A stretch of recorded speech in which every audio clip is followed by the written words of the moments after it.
Hi folks, just want to jump on and have a little rant or do a quick video about oil. Oil, topic of today, isn't it? You know, really is, with that horrendous war that's going on in Iran, loss of life, devastation to industries in Iran and the surrounding countries.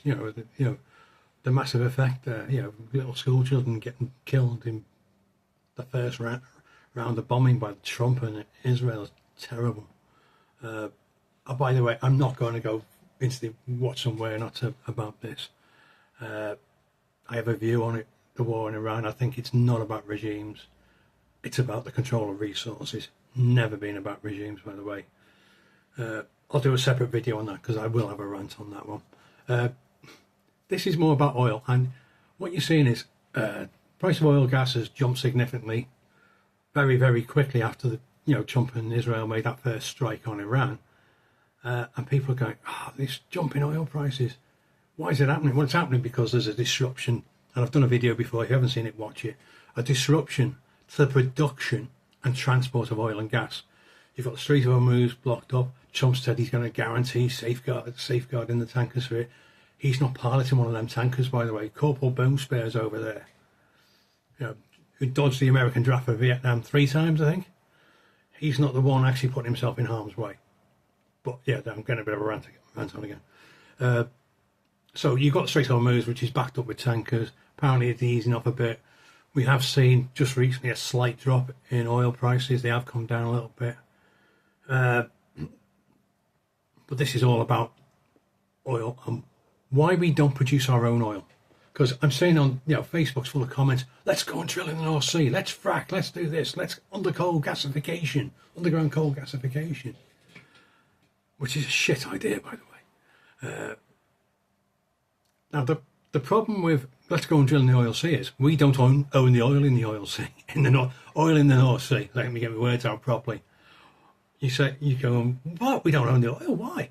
Because we sold our oil industry off in the 80s. Margaret Thatcher thought it was a fantastic idea to sell the whole oil industry off. Off you go.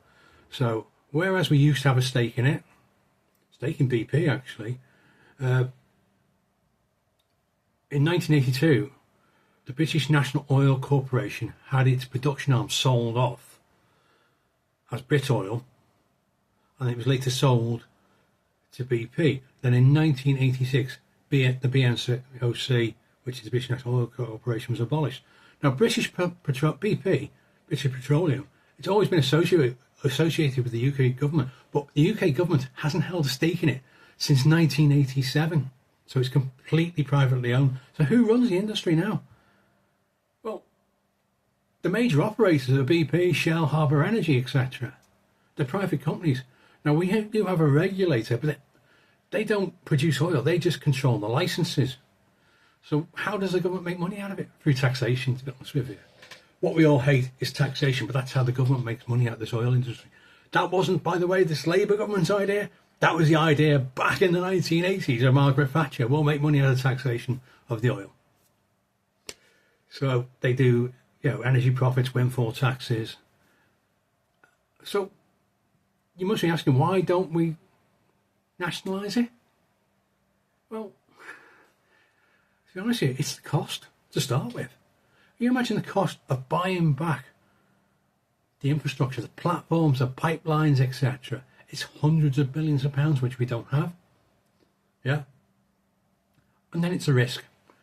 Why do I say it's a risk? Because they class the North Sea as a mature basin, which means its oil reserves are in a natural decline. So the government historically has always liked private entities to take the risk rather than themselves, and they just make the money off the tax. And people start telling me, yeah, but Norway does it. What you miss out is Norway didn't sell its oil industry off. Norway has its majority state-owned oil company. It's called Equinor. Now, Norway, I think they maintain a 67% share of this, which means they can do what they want. They still own their oil. We don't. That's the problem.